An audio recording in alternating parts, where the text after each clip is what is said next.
actually didn't until last night's final when I tuned in, and Rydian, who I'd read a lot about in the papers, looks like an android.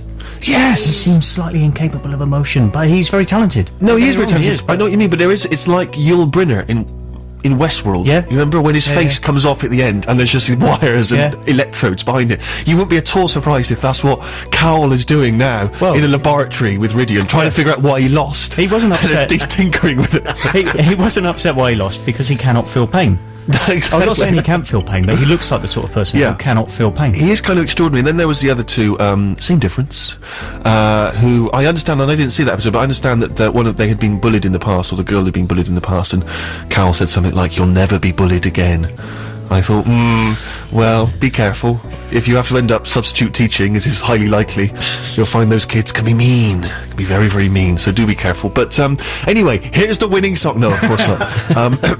But anyway, I think we all look forward to following Rydian's success. I know it's Leon that won, but he's going to be forgotten in a year, isn't he? And Rydian will have slowly taken over the world in every sense. Starts musically, and then what's that? He's just wondering. Oh, I'm on tour in Poland, he says on his website, and before you know it, we're all, we're all back in the tube stations at midnight. Anyway, all of which reminds me of Jane's Addiction. Jane's Addiction on the Steve Show, Being Caught Stealing from 1999. And you can get that on their greatest hits album. And so yes, thank you very much for listening. We're talking about the X Factor. You've had an email? Yeah, we've got some email revs in. Mike's emailed in and said that the X Factor salute of X, like that, they cross their arms. Yeah, with the forearms, is the same salute as the crowd used to do at executions in 1984. In the book 1984? Yeah. As opposed to in 1984. I don't remember executions. There was a brief period in 1984.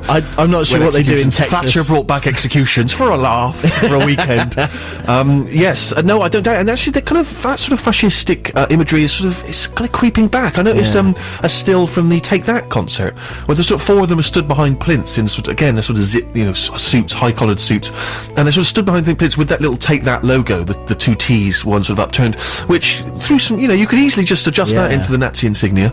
And I just wonder what's going on, guys. Something's happening, isn't it? Something's afoot. I mean, it's only 2 years to well, actually, we're almost in 2008. And, what does that make it? Because, 1938, that was quite a big year for the Nazis. Yeah. It was when they got a lot of stuff together. They got a lot of their best ideas were brewing. And so what would that be? That's going to be an anniversary next, guys. I don't know. I'm not. We're just thinking out loud. I'm just freewheeling there. Throwing some ideas out. If you, what fascistic imagery have you spotted? Who would you like to accuse of being a Nazi? I've done it with Rydian. What about you? Yes, Stephen.6music at bbc.co.uk, 64046 is the text. We were actually, last week as well, hoping that you could either recommend great cover versions of Fairy Tale of New York, because I've never really heard a decent one, or indeed if you have your own, then you can get in touch as well. Email it in an MP3 form, or you can post it to, where can people post it to? 99 Great Portland Street. 99 Great Portland Street, BBC, 99 Great Portland Street, London. Put my name on it, put brackets Fairy Tale, and that would be ideal, because we're looking for either versions you've recorded yourself with your own band, or your sort of home Casio, you and your mum did it in your lounge, whatever. Just we're just fascinated to find some decent Fairy Tale of New York cover versions, or if you can recommend decent ones done by official recorded acts. Okay, Harry, it's your musical choice. Yeah, this is not a version of Fairy Tale of New York. This is a track by a band called The Bells, who didn't last for very long as far as I'm aware. Two blokes from America. They released an album called Omerta in 2003 to a disinterested world, and this track is called Never Said Anything. That was Harry's choice on this week's Steve Show, BBC6 Music. What was the name of the band, Harry? The Bells, Belles, and the track was called Never Said Anything. Back after, you know it, the news. Supposedly a heavy influence on Kurt Cobain when he wrote Smells Like Teen Spirit. That's Debaser by Pixies on the Steve Show, BBC6 Music with me, Stephen Merchant. And welcome back. Thank you for listening. Still here, we've got Harry, works in a bank. We've got team mascot Dan. We've got Rufus, Oxford Bags. And we've also got Sammy from the North. And you're welcome, one and all. And of course, the big Christmas show next week. I say the big Christmas show. That's in an effort to urge people to listen. Got nothing planned for it whatsoever. Got nothing prepared, no live studio music guests, no games, no particular Christmas music. But anyway, there's a week to go before then, so who knows what could happen. Knowing my incredible lethargy, almost certainly nothing. But anyway, look forward to that. No, I'm sure we'll probably talk about Christmas. Is that what they call a trail in the industry? That's a trail. That's a trail. That's pretty impressive. Yeah, it's high class stuff. We've got a few odds and ends to pack in before 5 o'clock, so we will rush forward and get Tiny Dan's musical choice for this week. Yes, this week I've gone for Mick Harvey, who you may not be familiar with the name, but he's one of the Bad Seeds of Nick Cave fame. And about 95, I think, he did an album of Serge Gainsbourg covers, and you seem to have retired Harry's jingle, the Mr. Cover thing. I'm afraid so. I'm happy to bring it back on this special occasion. I don't see why not, because this is technically a cover version, so Harry, if you could just bring it out of the cupboard one more time. Mr. Cover. Yeah. It wasn't really worth it, was it, in the end? You can see why we retired. Yeah, it was tired. But it's slightly different, because I feel this it wasn't your Hang on, average cover. wait, I've just remembered there was Rufus had one as well. Yeah. Didn't Oh, he? that's true. Yeah. I think mine went, Mr. Coverman. It's still not great. No, it's good. Again, we should just leave them in the cupboard. I feel this was a bit more literary than your average cover version, because Mick actually went back to his GCSE French textbooks. He translated a whole bunch of Serge's songs into English, and did this rather excellent album called Intoxicated Man, which is quite faithful to the old Serge originals. Serge was sort of rediscovered by all the dance acts a bit more recently, and they did ambient twoodling that I've obviously quite enjoyed. But strangely, I've gone for something a bit more close to the source material. It sounds rude, it's not quite as rude as the title suggests, and it's called 69 Erotic Year. That's Tiny Dan's musical choice for this week's Steve Show, and remind us again what it was. It was 69 Erotic Year by Mick Harvey from the album Intoxicated Man, and it brings that sort of bit of suave class that I so sadly lack. Well, I disagree. Yes. For the purposes of being nice. So, yes, we've had musical choices from all of our gang here, but we have not had one from a listener, and that, of course, is a highlight of any Steve show. You, the listener, are welcome to suggest tunes to us. Remember the remit of the Steve show, it's new music, but that doesn't necessarily mean it's brand new. It just means stuff that is perhaps new to you or unfamiliar to us. And someone who has got in touch with a tune is Mark. Are you there, Mark? I am indeed, yeah, hello. I'm very well, and thank you for asking. I don't know, I just presumed you'd say, how are you? And I didn't. I had an answer already prepared. The clock is against us. Time our old enemy. Very professional, Stephen. Thank you very much, yes. So, listen, let's start this again. Hiya, Mark! How are you doing? Where are you calling from? I'm calling from Dundee, but I'm Irishman myself. You're Irish, are you? I am indeed, yeah. I'm going to Ireland briefly next week. Will I enjoy it? Cool. Absolutely, of course. Depends where you go, of course, as well. Are you a welcoming bunch? Oh yeah, God, Yes. yeah. As long as you come with a pint in hand, you should be alright. Because the Scottish, of course, famously, they like a fight, don't they? I don't know about that. That's what I've heard. I get in the a lot of Irish- trouble by agreeing or disagreeing with that comment, so... Oh, of course. Now, so you are, sorry, you are currently in Dundee, but you are I Irish. am. Okay, Yeah, good. that's it. We got that cleared up. Tick. Good. And so, what do you do, Mark? I'm a programmer by trade, but I do video games, is what I program. Oh, video games. Okay. And so, is there any big games we'd have heard of and enjoyed? Not at all, no. They're all Okay. independent and all small time at the moment, but I'm moving towards more commercially There's a viable fortune kind of to be made options, in yeah. that. You're in the right business, because isn't it now making more money, video games, than Hollywood? Oh God, it's been making a lot more money for many years now, but it's catching up on the pharmaceutical industry. Is it Soon really? enough, hopefully. That's extraordinary. Are It you is indeed. are you testing games on sort of starving poor people in third world countries like, God, yeah, like yeah, you have pharmaceutical to. companies? Yeah. They're all out there playing the latest Nintendo.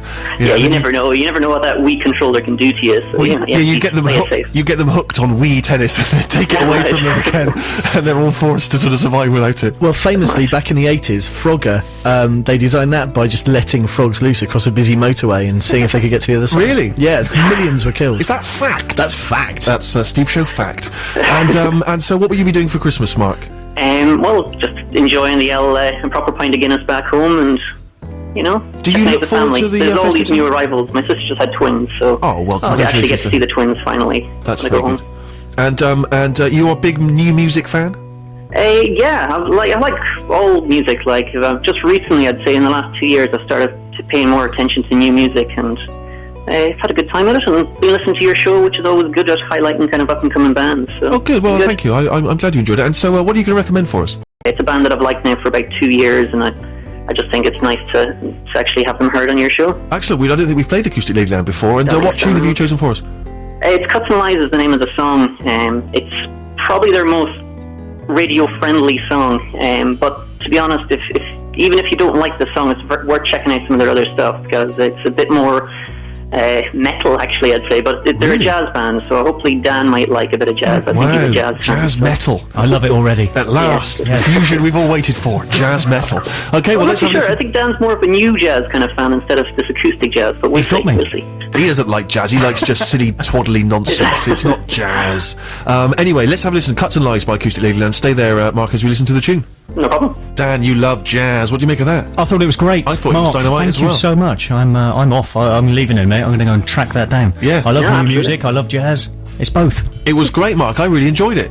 It's strange because the band has progressively got more kind of mainstream during their albums. So if you're a big fan of jazz, start with Camouflage. If not, their second album, Last Chance Disco, is a great place to start. And that's from the album Skinny Grin, is that right? Skinny Grin, yeah, that's Skinny right. Grin, and the track is called Cuts and Lies. Well, I thought that was absolute dynamite, and everyone here in the studio enjoyed it, I think, except Harry, who is famously a miserable sod. Mark, have a very, very Merry Christmas. I really appreciate you recommending the tune to us. And same to you and everybody else who listens. Thank you very much indeed. All the best. Good luck to your sister. Was it your sister who had the twins? It was indeed, yeah. Yes. Good luck to her, and good luck to everyone in Ireland and in Scotland.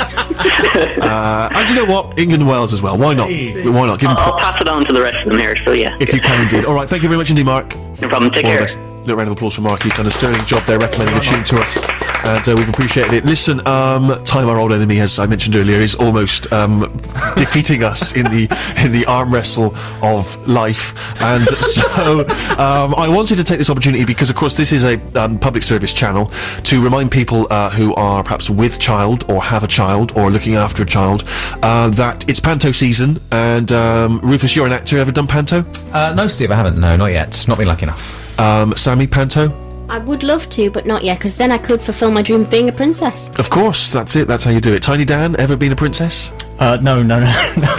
Funnily enough, I haven't, no. Well, that time, of course, when I dressed you in a princess's frock and popped you on top of the Christmas tree. I'm not sure that counts. That was more abuse. It was indeed. So, call it what you want. I will indeed. Anyway, one of the occasional Steve Show guests, someone who is a friend of the show and a friend of mine as well, who is forced every year to do Panto, potentially against her will, is of course dear old Kirsten. Kirsten, you there? I am, yes. I'm not sure Panto's much fun if you are with child. It's not going to work out too well if people are chucking sweets at you and you're nauseous anyway. I think what I meant was with a child, as opposed to, if you just have a child for some reason. I don't know why I was trying to get highfalutin, but anyway, so now the reason I got you on the line is because it's Panto season, and who better to give us an experience, sort of describe exactly what it's like there in the bear pit than you yourself. You are currently doing Panto where? I am in Redhill in Surrey doing Cinderella. Yeah, I'm a veteran of it. This is my 9th year. But my first year as a woman. It's your first year as a woman? Yes. And because I've only played Peter Pan or Jack. So I keep having to remember to shut my legs and, stop slapping me thigh and all of that. It's a good rule of thumb just to shut your legs more generally, Kirsten, than you have previously done. If you keep those legs shut, Jordan Crimbo, everyone will be happier. I should just point out, for those that don't remember Kirsten, she, are you still on Kids TV sometimes? I am, yeah. I was on this morning. What I try and keep up with my career. Well, I ought to really, but I don't obviously watch kids television as much now. I'm too busy reading poetry and Dostoevsky and the like. What is it that you host on Kids TV? Smart on CBBC. It's an art show. That's an art show, but you of course have done all sorts, and people will recognise you. I'm sure if they googled you. Absolutely, yeah.